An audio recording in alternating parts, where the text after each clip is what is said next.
Šajā rītā mēs turpinām domāt par Jāņa evaņģēliju, kas ir rakstīts 1. nodaļā no 19. līdz 23. pantam. Un tā mēs lasām. Un šī ir Jāņa liecība, kad jūdi no Jeruzalemes sūtīja pie viņa priesterus un levītus, lai viņam jautātu, kas tu esi? Un viņš stingri apliecināja, es neesmu Kristus. Tad tie viņam jautāja, kas tad? Vai tu esi Elija? Bet viņš saka, es tas neesmu. Vai tu esi pravietis? Viņš atbildēja, nē. Tad tie viņam jautāja, kas tu esi? Lai varam atbildēt tiem, kas mūs sūtījuši, ko tu pats saki par sevi. Un viņš teica, es esmu saucēja balss tuksnesī, dariet taisnus ceļus kungam, kā pravietis Jesaja ir sacījis. Āmen. Kungs Kristu, mēs pateicamies, ka tavs vārds ir mūžīgs un nekļūdīgs, un lūdzamies, kaut mūsu sirds pievērstos tavam vārdam vairāk un vairāk. Lūdzam, piepildi mūsu domas un mūsu ilgas ar savu patieso vārdu. Āmen. Šodienas teksta galvenais jautājums, kas tu esi? Identifikācijas jautājumi ir tik seni kā pasaule. Dažādos veidos cilvēki ir mēģinājuši parādīt, kas viņi ir. Senatnē vergiem iededzināja zīmes, senatnē vergiem lika auskarus, lai paskatoties uz cilvēku varētu zināt, viņš ir tas vai tas. Arī valdnieki apliecināja savu statusu un rādīja, kas viņi ir ar savu apģērbu, ar zelta lietām, ar zelta kroni, ar gredzeniem, ar zižļiem, ar ķēdēm. Tad uz tādu cilvēku paskatoties, skaidrs, viņš ir tas un tas un tas. Mūsdienās cilvēkiem ir arī vesela virkne ar lietām, kā viņi sev parāda, kas viņi ir. Tās ir pases, ID kartes, autovadītāja apliecība, dažādi pieejas kodi, karavīriem identifikācijas žetons, kas ir katram karavīram. Dažās valstīs jau cilvēkiem tiek implantēti čipi, lai zinātu, kas viņi ir. Tomēr pirmo identifikāciju izdarīja Dievs, nevis cilvēki. Dievs iezīmēja Kainu. Viņš bija pirmais cilvēks, kurš tika īpašā veidā atzīmēts. 1. Mūzes 4.14. Kains saka pēc savu brāļa slepkavības, lūk, tu šodien mani esi padzinis no zemes virsmas, un tavu acu priekšā man jāslēpjas. Tekuls un bēguls es virs zemes esmu kļuvis, un katrs, kas mani atradīs, mani nokaus. Tik lielas bija bailes Kainam, gan no Dieva, ka viņš neatrada sev vietu, gan arī viņam bija bail no cilvēkiem. Bet Dievs ir žēlastības Dievs. Pat pirmo slepkavu Dievs īpaši apžēlo un parāda savu žēlastību. 15. pantā lasām, un Dievs sacīja viņam, ne tā, ikvienam, kas Kainu nokauj, tiks 7 kārt atriekts. Un Dievs pielika Kainam zīmi, lai tas, kas viņu sastaptu, to nenokautu. Lūk, kā Dievs parūpējās par Kainu, par slepkavu. Un cilvēki ieraugot Kainu, mēs nezinām, kas tā bija par zīmi, neviens nevar uz to atbildēt, bet kaut kas droši vien uz sejas, ka skatoties uz Kainu, cilvēks saprata, tas ir slepkava, un es nedrīkstu viņu nogalināt. Cilvēku identifikācija aizsākās pavisam sen, un es domāju, ka tā turpināsies vēl kādu laiku. 2000 gadus atpakaļ. Kādiem cilvēkiem nebija skaidrs, kas ir Jānis Kristītājs. Un tas ir identifikācijas jautājums, kas tu esi. 19. pantā lasām šodienas tekstām. Un šī ir Jāņa liecība, kad jūdi no Jeruzalemes sūtīja pie viņa priesterus un levītus, lai viņam jautātu, kas tu esi. Šo jautājumu neuzdod garām gājēji uz ielas, netīšām sastop, kas tu esi. Šo jautājumu neuzdod bankas darbinieki. Jānis nebija aizgājis uz banku. Šo jautājumu neuzdod valsts ieņēmuma dienests. Atbildu uz šo jautājumu interesē jūdu reliģiskos vadītājus. Vēlreiz 19. pants mēs redzam, un šī ir Jāņa liecība, kad jūdi no Jeruzalemes sūtīja pie viņa priesterus, levītus, lai viņam jautātu, kas tu esi. Tātad jūdi no Jeruzalemes, Jeruzaleme galvaspilsēta, tātad kādas ievērojamas personas, domājams, ka tas bija Sinedrijs, jūdu tiesa, kas tiek sūtīti ļoti ievērojami cilvēki, priesteri un levīti. Priesteri bija tie cilvēki, kuri templī upurēja, un levīti bija viņiem palīgi. Šie cilvēki zināja, kā Jāni sauc, vēl vairāk šie cilvēki zināja, kas ir Jānis. Kas bija Jānis? Viņš bija no viņu pašu vidus. Viņš bija no levītu dzimtes, no cilts un no Ārona dzimtes. Lūkas 1,5. Jūdejas cieniņa Heroda laikā dzīvoja priesteris Abija no Abijas vienības Caharija, un viņa sieva no Ārona cilts vārdā Elizabete. Bet notika. 8. pantā mēs tur būtu lasījuši, bet prezentācijā jums nav 8. pants. Jau 5. pantā mēs redzam, ka Jāņa kristītāja tēvs un māte nāk no priestera dzimtes. Jūda zināja, ka viņš ir priesteris, bet viņa nāk ar jautājumu, kas tu esi? Tiek sūtīta vesela delegācija, oficiāli pārstāvi. Ko tad īsti viņi grib noskaidrot? Lai labāk mēs saprastu šo jautājumu, mums jāatceras vēsturnieku raksturojums šim laikam, kurā kalpoja Jānis Kristītājs. Vēsturnieki apgalvo, ka tajā laikā tautā bija īpaša gaisotne, un tauta gaidīja pārmaiņas. Jānāk ir pārmaiņām. Tautā bija īpaša gaisotne, un tauta gaidīja glābēju. Tauta gaidīja Mesiju. Tas ir tas fons, kurā norisinās šodienas lasītie notikumi. Cilvēki no daudzām vietām nāk pie Jāņa Kristītāja. Cilvēki atstāja savu ikdienas darbus, pienākumus, dzīves vietu un iet uz tuksnesi. Ko viņi dara tuksnesī? Klausās Jāņa svētrunas, ņem to vērā, mainās, nožēlo savus grēkus un tiek kristīti. Ļoti plašs cilvēku loku tas aptvēra. Mateja evaņģēlijas 3. nodaļa, sākot ar 1. pantu. Tanīs dienās nāca Jānis Kristītājs un sludināja Jūdejas tuksnesī. Kur viņš sludināja? Nekurienes vidū. Tur, kur nav cilvēku. Bet kas notiek? Ko viņš sludina? Atgriezieties no grēkiem, jo debesu valstība ir tuvu klāt pienākusi. Centrs, ap ko viss grozās. Jūdi nenāca pēc sajūtām. Nenāca pēc īpašām kādām atklāsmēm, pārdzīvojumiem, satricinājumiem.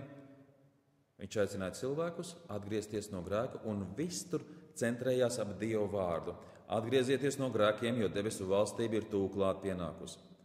Tad pie viņa izgāja Jeruzaleme un visa Jūdeja un visa Jordānas apgabals, un tika viņa kristīta Jordānas upē, izsūdzēdam savus grēkus. Pie viņa izgāja visa Jeruzaleme. Viss.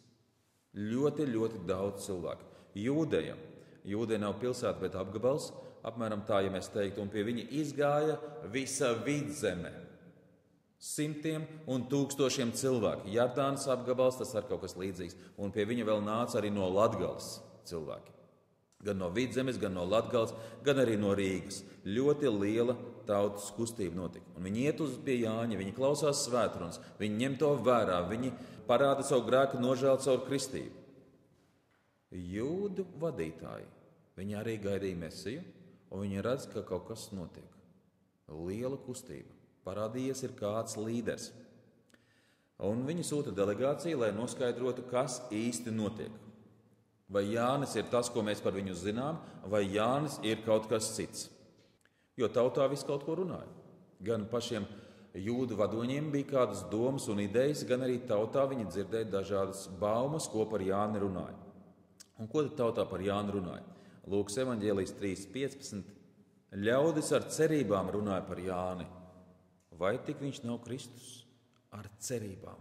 Mēs gaidām Kristu. Mēs ilgojamies, un šeit nāk viens vīrs, sludina Dievu vārdā, tā kā nav sludināts jau gadsimtiem ilgi. Vai tik tas nav Kristus? Jūdu vadoņi baidās kaut ko palaist garām, un viņi domā, mums jāiet un jānoskaidro, kas tur īsti notiek. Ko Jānis saka uz to visu? Atnāk cilvēki un jautā, Jāni, kas tu esi? 19. pants vēlreiz. Un šī ir Jāņa liecība, kad jūdi no Jeruzālēmas sūtīja pie viņa priesteris un levītus, lai viņam jautātu, kas tu esi? Viss kaut ko mēs dzirdam, daudz ko mēs domājam. Mēs redzam lielas lietas. 20. pantā viņš stingri apliecināja, es neesmu Kristus. Jānis skaidri pasaka, es neesmu Mesija, es neesmu tas, par ko cilvēki runā sabiedrībā, es neesmu tas, par ko jūs varbūt domājat. Vēl man šķietās, ka Jānis pasaka, es neesmu Mesija, viņš pasaka, es nenodarbojos ar politiku. Jo politiķi, jūdu vadoņi bija politiķi, un viņiem interesēja politiskā brīvība no Romas okupācijas. Jānis saka, es neesmu Mesija, un es ar politiku nenodarbojos. Atsūtītajai delegācijai vajadzēja noskaidrot nevis vienu vai otru jautājumu, bet gan tikt skaidrībā, kas īsti ir Jānis Kristītājs, kas īsti notiek tuksnesī. Saņemot 1. Jāņa atbildi, viņi uzdod nākošo jautājumu. 21. pantā, tad tie viņiem jautāja, kas tad, vai tu esi Elija? Mesija tu neesi, labi, bet varbūt Elija tu esi. Kāpēc uzreiz jūdi jautāja par Eliju? Tāpēc, ka viņi lasīja rakstus, viņi zināja rakstus. Viņi zināja, ka pirms Mesijas nākšanas nāks īpašs cilvēks. Malahijas grāmatas sākums, Malahijas grāmatas 3. nodaļas sākums.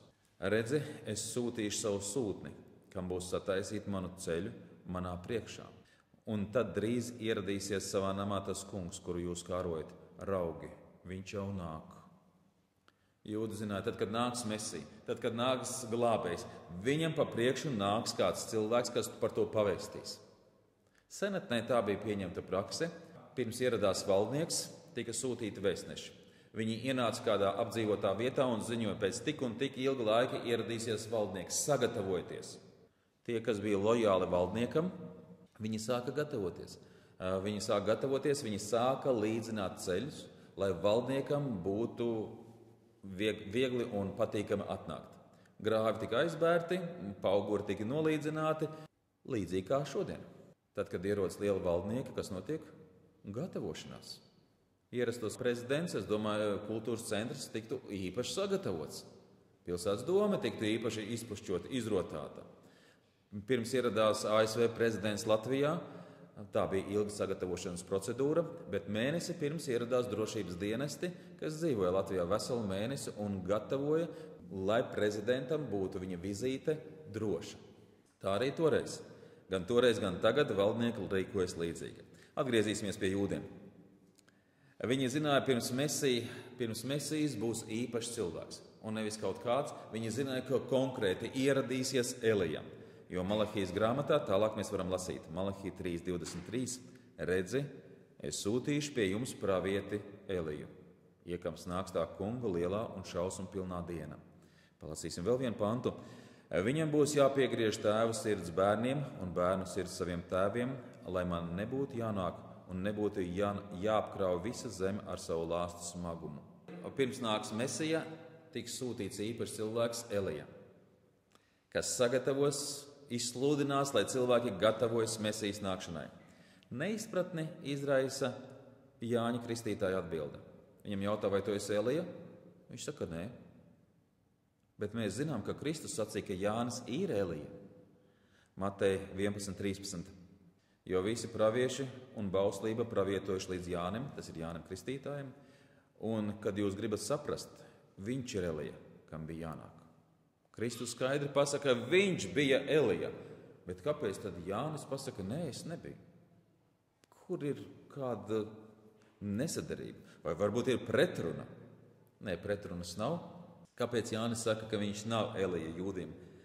Jūdi domāja, ka Elija nāks burtiskā veidā. Jānim bija arī kaut kāds ārēji redzams līdzības, tā kā Elijam. Kāds bija Jāņa izskats? Atcerēsimies Mateja 3.4. Bet Jānis valkāja kamieļa spalvas drēbes un ādas jostu ap saviem gurniem. 2. ķēniņa grāmatā, 1. nodaļa no 7. panta, Ahabs valdnieks jautā saviem kalpiem: kāds tas vīrs izskatījās, kas jums nāca pretīm un uz jums šos vārdus runāja? Un tie viņam atbildēja. Tas vīrs bija spalvainā apģērbā un ādas apseja ap saviem gurniem. Tad viņš nodomāja, tas ir Elija no Tīzbes. Ārēji izskatījās līdzīgi. Elija bija pazīstams pēc tā, kā viņš izskatījās. Jānis Kristītājs arī mums ir pazīstams no tā, kā viņš izskatījās. Spalvains apģērbs un ādas josta ap gurniem. Elijam un Jānim bija līdzīga kalpošana. Viņi uzsvaru lika savā kalpošanā uz atgriešanos pie Dieva. Toreiz bija liels atkrišanas laiks, kad Elija aicināja jūdus atgriezties no elkiem pie Dieva. Arī Jānis, ko viņš dara tuksnesī? Tuksnesī viņš sludina to pašu: atgriežaties pie dzīvā Dieva. Jānis Kristītājs bija Jānis Kristītājs un Elija bija Elija. Kādā nozīmē gan kungs Kristus sauc Jāni par Eliju? Atbilde ir atrodama eņģeļa Gabriela vārdos, ko viņš saka Cahariem, Jāņa tēvam. Un viņš ies viņa priekšā, tas ir Mesijas priekšā, Elijas garā un spēkā, un piegriezīs tēva sirds bērniem un nepaklausīgos taisno domām, sagatavotams tam kungam padavīgs ļaudis. Viņš ies Elijas garā un spēkā. Tas nebūs burtiski Elija, bet garīgā nozīmē viņš būs kā Elija. Viņa kalpošana būs kā Elijam. Varbūt viņš ārēji kaut kur līdzināsies tā kā Elijam. Tātad Jeruzalemes delegācija saņem skaidru atbildi: Jānis nav Mesija, Jānis nav Elija. Tomēr delegācija uzdod vēl trešo jautājumu. Viņi ir neatlaidīgi cilvēki. Tā 21. pantā mēs lasām. Tad tie viņam jautāja, kas tad? Vai tu esi Elija? Bet viņš saka, es tas neesmu. Nākamais jautājums, vai tu esi pravietis? Viņš atbildēja, nē. Jāņa atbilde noteikti mūs samulsina. Mesija viņš nav, tas ir skaidrs. Viņš nav Elija. Mazliet mūs samulsināja. Tagad vēl vairāk. Tu esi pravietis? Nē. Bet mēs zinām, ka Jānis taču bija pravietis. Kristus pats pa viņu sacīja kādus vārdus, ka tas ir lielākais no praviešiem. Lūkas evaņģēlijā mēs lasām Lūkas 7:28. Jo es jums saku, no visiem, kas zimuši no sievām, neviens pravietis nav lielāks par Jāni Kristītāju. Jānis Kristītājs. Līdz Jānim ir bijuši Dieva pravieši. Šodienas teologi iedala lielie pravieši un mazie pravieši. Atkarībā no tā, cik daudz viņi ir Bībelē sarakstījuši. Bet Kristus saka, Jānis ir lielākais. Jānis ir lielākais. Viņš nevienu grāmatu nav uzrakstījis. Nekas nav saglabājies no viņu sacītā. Sacītais ir saglabājies. Acu liecinieki ir to pierakstījuši, bet viņš pats nav uzrakstījis nevienu grāmatu. Kristus saka, viņš ir lielākais no praviešiem. Kristus saka, viņš ir pravietis, bet Jānis saka, nē. Atkal, varbūt ir pretruna, bet pretrunas nav. Jūdi saprata, ko Jānis viņiem atbild. Mēs nesaprotam, bet jūdi saprata, un proti, jūdi nejautāja, vai tu vispār esi pravietis. Jūdi jautāja par konkrētu pravieti. Viņi zināja, ka laika beigās nāks pravietis, īpašs pravietis. 5. Mūzes grāmata, 18:15. Mūzes saka jau pirms savas aiziešanas, pravieti, kāds es esmu. Tad Mūzes par sevi runā. Pravieti, kāds es esmu, tas kungs tavs Dievs tev cels no tavu vidus, no taviem brāļiem, klausiet viņu. Pravietis būs līdzīgs man. Ko nozīmē līdzīgs Mūzum? Izlasīsim vēl 18. un 19. pantu. Šeit pat 5. Mūzes grāmata, 18. nodaļa, 18. un 19. pants. Es viņiem celšu pravieti, kāds tu esi. Dievs vēlreiz to apstiprina. No viņu brāļu vidus, un es likšu savus vārdus viņa mutē, un viņš runās uz tiem visu, ko es tam pavēlēšu. Un ja kāds neklausīs maniem vārdiem, iepšu šim pravietim, ko viņš runās manā vārdā, no tā es to atprasīšu. Īpašs pravietis. Par šo īpašo pravieti. Vai tu esi šis īpašais pravietis? Līdzīgs Mūzum, jūdi zināja, ka šis īpašais pravietis būs Mesija. Un proti, ja Mūzes deva bauslību, tad Mesija to izskaidros un piepildīs. Viņš būs līdzīgs Mūzum. Mūzes iznāk un pasaka, un notiek brīnumi. Jēzus nāk un pasaka, un notiek brīnumi. Viņi zināja, kad nāks otrais Mūzes, tas būs Mesija. Viņi jautā, tu esi īpašais šis Dieva pravietis? Jānis Kristītājs saka, nē, neesmu. Jeruzalemes delegācija zināmā mērā ir apmulsusi. Viņi nāca noskaidrot no pirmā avota, kas viņš ir. Bet viņi neko nenoskaidro. Neko. Varbūt jāatgriežas Jeruzalemē un jāpaziņo, jāraksta ziņojuma atskaitē, ka neesam neko noskaidrojuši, nav īsti saprotams, kas ir Jānis un ko viņš īsti dara. Tomēr viņi tā nerīkojās. Viņi paliek neatlaidīgi. Mēs gribam noskaidrot šo jautājumu. No šiem cilvēkiem mēs varam mācīties neatlaidību. Dažkārt, kad mums ir sirdīs kāds jautājums, mēs painteresējamies vienā, otrā vietā, atbildes īsti nav un atmetam ar roku. Bet ko viņi dara? Viņi neatlaidīgi mēģina noskaidrot. Ko viņi jautā tālāk? 22. pantā. Tad tie viņam jautāja, kas tu esi? Lai varam atbildēt tiem, kas mūs sūtījuši. Ko tu pats saki par sevi? Tā mēs esam Jāni izmēģinājuši visādas variantus, ko cilvēki saka, ko mēs paši domājam, kas rakstos mūsu prāti ir sacīts par tevi. Nekas nav. Bet ko tu pats par sevi saki? Jāatceras, ka šī saruna notiek Jāņa kalpošanas zenītā. Un proti, tad, kad Jānim kalpošana ir visaugstākajā punktā, viņu nāk klausīties daudzi simti un tūkstoši. Vienkārši ļaudis, tautu vadoņi, pat valdnieks par viņu interesējās. Augstākais viņa kalpošanas moments. Jānis varēja augsti teikt par sevi. Vai jūs neredzat, kas notiek, kas es esmu, cik daudz cilvēku mani klausās? Jānis nedomā par sevi augstu. To mums vajadzētu mācīties no viņa. Nedomāt par sevi augstu. Par sevi augstu mēs nedomājam kad? Tad, kad mums kaut kas nesanāk. Tad, kad mēs esam izgāzušies, plānotais nav sasniegts, kļūst aizvien sliktāk un sliktāk, mēs cenšamies, bet nekas nesanāk, tad mēs par sevi augstu nedomājam. Tad domājam, redz kā, galīgs nejēga. Pilnīgi nesaproti, kas notiek. Bet nedomāt par sevi augstu vajadzētu arī tad, kad viss sanāk, viss izdodas. Nospraustie mērķi tiek sasniegti, no cilvēkiem saņemam atzinības vārdus. Tad nevajadzētu par sevi augstu domāt. Apostols Pāvils. Viņam bija liela kalpošana. Dievs ar viņu daudz brīnums un lietas ir darījis. Viņš varēja par sevi daudz augstu domāt. Lielu cilvēku īpaša rakstura iezīme, ka viņi par sevi augstu nedomā. Dieva cilvēku iezīme.